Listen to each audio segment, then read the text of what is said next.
अगर आप अपने माँ बाप से सच्चा प्यार करते हो ना, तो इस 3 मिनट की कहानी को पूरा जरूर सुन के जाना। तो अगर एक अंदर से आवाज आई तो ये वीडियो अपने उन कमीने दोस्त को भेज देना, खुद से अपनी सफलता के लिए नहीं, अपने माँ बाप से अपने शौक पूरे करने का। एक लड़के ने अपने पिता से कहा, पापा मुझे एक मोबाइल चाहिए। पिता ने कहा, बेटा अभी कुछ वक्त रुक जा, फिर तुझे एक नया मोबाइल दिला दूंगा। बेटे ने कहा, आपके पास मेरे लिए कभी पैसे नहीं होते, मेरे सब दोस्त अच्छे रहते हैं, किसी के पास कोई कमी नहीं है, केवल मेरे पास ही हर चीज की कमी होती है। बेटे ने कहा, जब आप मेरी जरूरत पूरी कर ही नहीं सकते तो क्या मतलब है इस घर में रुकने का, मैं घर छोड़ के जा रहा हूँ। पिता ने कहा, बेटा रुक जा, मेरी बात तो सुन, मैं तुझे दिला दूंगा। पिता ने बेटे को समझाने की और रोकने की काफी कोशिश की, लेकिन वो नहीं रुका, वो चला गया और अपना बैग पैक किया, चला गया। और उसके बाद गलती से उसने अपने बैग में अपने पापा की एक डायरी रख ली। पिता की आदत थी कि वो हमेशा से एक डायरी लिखा करते थे और उनके डायरी को छूने की परमिशन किसी को नहीं थी। लड़का घर से काफ़ी दूर आ गया और थककर ज़मीन पर बैठ गया। फिर उसने अपना बैग खोला और उसने वो बैग में एक डायरी देखी, तो सोचा कि वो डायरी में क्या लिखा है मैं ये देखता हूँ। उसने सोचा कि आज तो मिल ही गया खजाना। उसने सोचा कि आज तो पता चल जाएगा कि मेरे पापा कहाँ कहाँ दौलत छुपा रखे हैं और किस किस से पैसे लेने हैं, और सारा का सारा लेखा जोखा आज मुझे मिल जाएगा। बेटे को लगा पिताजी का इस डायरी के हिसाब में सारे लोगों से लेन देन का हिसाब होगा। जैसे ही इस लड़के ने डायरी को पढ़ना शुरू किया, उसके आंखों से आंसू बहने लगे। डायरी के शुरुआती पन्नों में जो बेटे को एक बाइक दिलाई थी उसका हिसाब लिखा था। इसकी EMI पिताजी अभी तक के चुका रहे थे।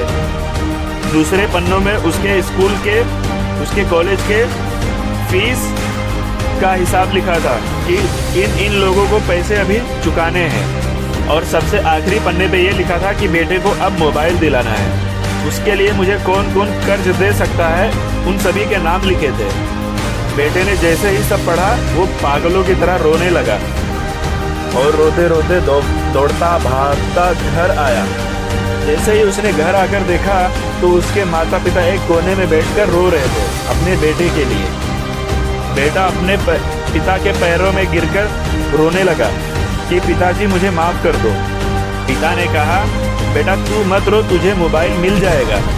बेटे ने कहा, पिताजी मुझे आपसे कुछ नहीं चाहिए, मुझे पता चल चुका है कि आप इस डायरी में हम लोगों से क्या छुपाते थे।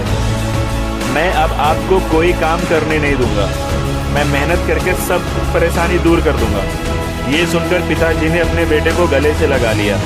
दोस्तों, माँ बाप अपना पूरा जीवन, अपनी पूरी खुशी अपने बच्चों के लिए कुर्बान कर देते हैं, लेकिन कुछ बच्चों को लगता है कि उनके माँ बाप उनके लिए कुछ नहीं किया।